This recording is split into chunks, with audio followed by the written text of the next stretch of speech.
So may the words of my mouth and the meditation of all our hearts be acceptable unto thee, O Lord. Amen. Please be seated. So when I think of the third Sunday in Advent, I think of a banana, peanut butter, and bacon milkshake. Oh. Anybody know where that recipe comes from? Elvis. Yes, Elvis Presley. This is a sermon about Elvis Presley. This is a sermon about the King. So a couple of Decembers ago, I met a friend at a smoothie stand in North Austin. This friend's name is Jeff Jury, and Jeff was a lay Eucharistic minister for the Right One service at my old church. Jeff also happened to be a mediator. In fact, he was the past president of the International Academy of Mediators. And so we were sitting around having these smoothies, laughing at the Elvis smoothie, and he says, "I have the best Elvis story you have never heard." Turns out Jeff was friends with a mediator in Atlanta who had a ne'er-do-well cousin in Memphis. And the story went something like this.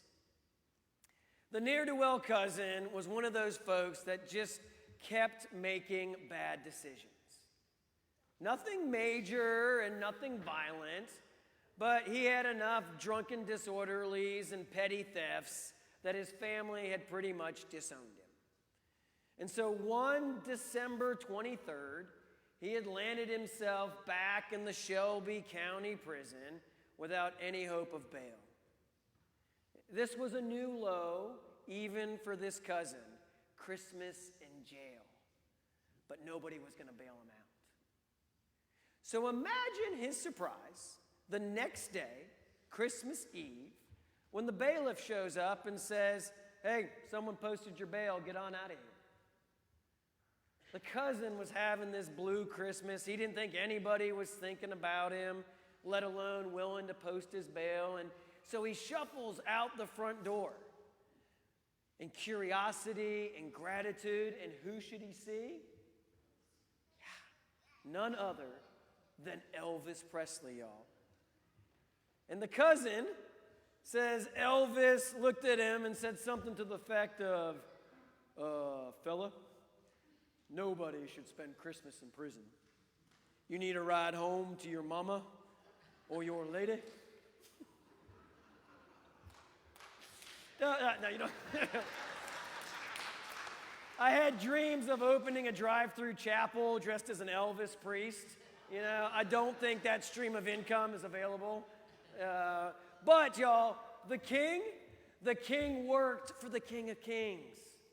Elvis and Jesus had the same mission. They had the same mission statement, right? It's Isaiah 61.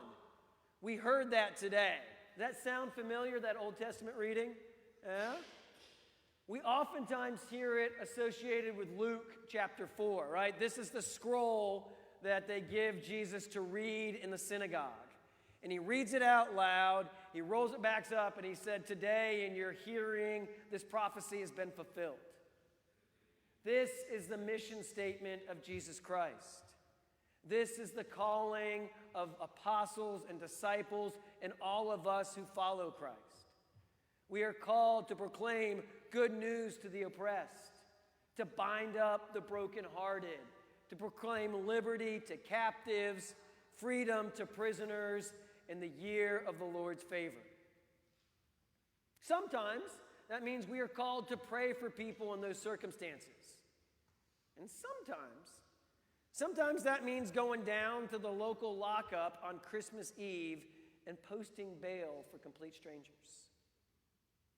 We are a faith of both prayer and action, and our prayers lead to action. We are also a faith that practices prayer in action with humility, because it's not about us, it's about God. And that's what John the Baptist is trying to get across, this idea of theocentrism. There's your $5 word for today. The God-centeredness. And Elvis points to that same kind of theocentrism in his works. So when I first heard this mediator's story, I didn't know if I bought it. All right? And so the last couple years, I've been doing a little more research on Elvis's movements. Not since his death, but on Christmas Eve. Right? And so there are lots of stories out there of how Elvis would sneak out of Graceland on Christmas Eve. And he would go and he would visit with those who were either confined or working in the local prisons. There's a story of one guy who was there Christmas Eve. He was in lockup, and he remembered how Elvis came and listened to his story, and not only prayed for him, but prayed with him. And he did that with every inmate down the line, no matter age or class or creed or race, didn't matter. He sat and listened to your story, and then he prayed with you. There's another testimony of a young woman who remembered her dad, a Shelby County deputy sheriff, coming home one Christmas day after pulling the night shift, just over the moon because he had spent time praying with Elvis. And Elvis had even given him funds to go buy stuff on the Christmas list. Y'all, Jesus, his prayers foretold his actions. And his actions were in line with Isaiah, with this vision of the kingdom, with Christ's ministry. Elvis visited people in prison. He gave freedom to captives. He proclaimed the year of the Lord's favor by offering rides to those who were previously incarcerated, or by giving law enforcement families everything on their Christmas list. And as we hear a story like this, we should be at least a little bit aware that the story of humanity is not unlike the story of the ne'er-do-well cousin. While we are born children of the Most High, we are also born into a world of sin and death. We frequently find ourselves in a kind of captivity. Not a prison made of walls and bars, but a prison of our own poor choices, or of our communal pursuit of greeds, of violence, of pride.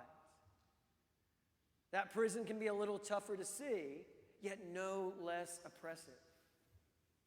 And then, one day, out of nowhere, and completely unmerited, someone shows up and posts our bail. Christ comes to set us free and to offer us a ride home to see our family.